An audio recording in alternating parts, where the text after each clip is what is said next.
Cảm ơn bạn đã sử dụng dịch vụ của Trung tâm Không gian mạng Viettel. Đĩa ngan quyến rũ, gia vị đậm đà, mùi tỏi thơm, miếng thịt cắn mềm chứ không bị khô.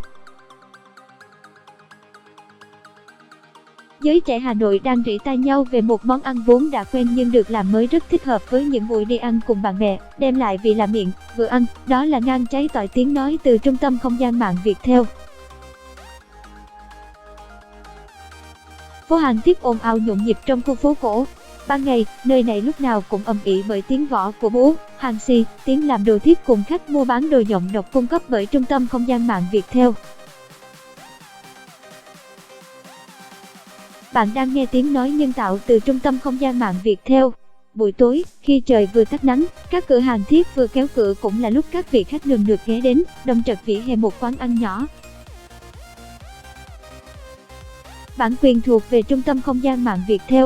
Ngan cháy tỏi, món ngon mới được bán gần đây nhưng đã có đến 3 cửa hàng trên con phố nhỏ này. Nếu tinh ý bạn sẽ thấy hai hàng đầu phố vắng khách hơn hẳn nhà số 61.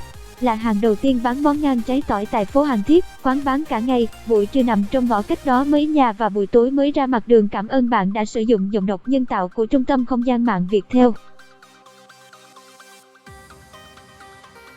Tiếng nói từ Trung tâm Không gian mạng, Tập đoàn Công nghiệp Viễn thông Quân đội Viettel.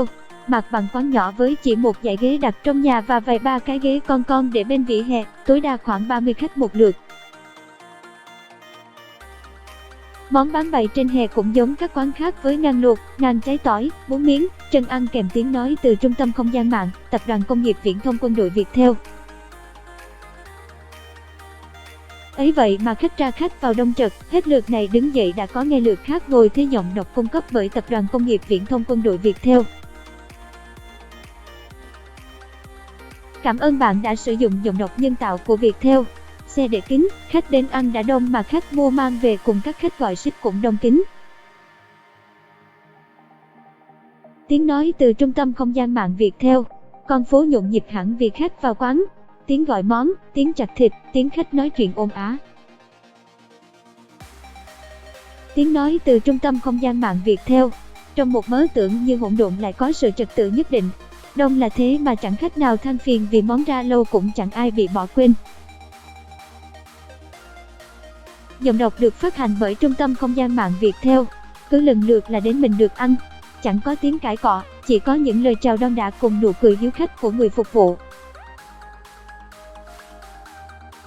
Khách đến ăn cũng đa dạng. Phần lớn là các bạn trẻ, đi đôi, đi ba hoặc nhóm 5 đến 6 người. Cảm ơn bạn đã tin tưởng sử dụng dịch vụ tổng hợp tiếng nói của Trung tâm Không gian mạng Viettel. Các gia đình cũng có, dẫn theo trẻ nhỏ. Khách nước ngoài thi thoảng cũng vào ăn nhưng vì hiếu kỳ là chính tiếng nói từ Trung tâm Không gian mạng Viettel. Khách đến, ngồi vào chỗ, có người sẽ ra mời. Món ăn hay được gọi nhất là ngan chặt, ngan cháy tỏi, một đĩa bún, một bát canh măng tiếp. Bạn đang nghe tiếng nói nhân tạo từ Trung tâm Không gian mạng Viettel. Vậy là đủ cho một bữa tối no nê. Cũng được làm như các quán khác nhưng vì sao nơi này lại đông khách đến vậy? Giọng đọc thuộc bản quyền Trung tâm Không gian mạng Viettel. Phải vào ăn thử mới có câu trả lời. Ngan được làm sạch, luộc chín mềm, thịt thơm chứ không bị hôi, chặt miếng vừa ăn. Dịch vụ tổng hợp tiếng nói cung cấp bởi Trung tâm Không gian mạng Viettel. Giọng đọc được phát hành bởi Trung tâm Không gian mạng Viettel.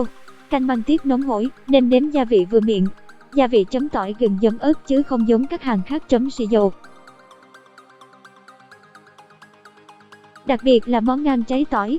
Đĩa ngan thơm, gia vị ngấm vào thịt ngan, vị tỏi thơm, miếng ngan mềm chứ không bị khô, gia vị ướp đậm đà. Giọng đọc thuộc bản quyền Trung tâm Không gian mạng Viettel. Cảm ơn bạn đã sử dụng dịch vụ của Trung tâm Không gian mạng Viettel. Món ngon này thực hợp để nhâm nhi với bạn bè. Tất cả các món được bày lên mâm đẹp mắt rồi bê ra cho khách.